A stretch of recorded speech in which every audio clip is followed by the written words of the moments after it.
şəhid öz qanıyla bir ayrı dastan yazır. Yazılan o dastanları olmaz unutmaq olmaz.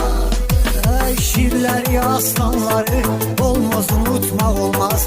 Sandan əziz sanları olmaz unutmaq olmaz. Anamız Azərbaycanın dağ çəkilib köksünə, dağ kimi oğlanları olmaz unutmaq olmaz.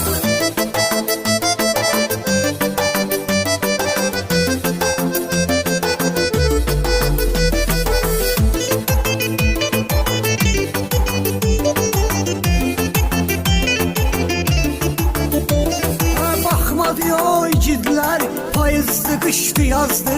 Hər biri ayrılıqda şanlı tarix yazdı. And yerimizdir bizim, gündə də geçsə yazdı.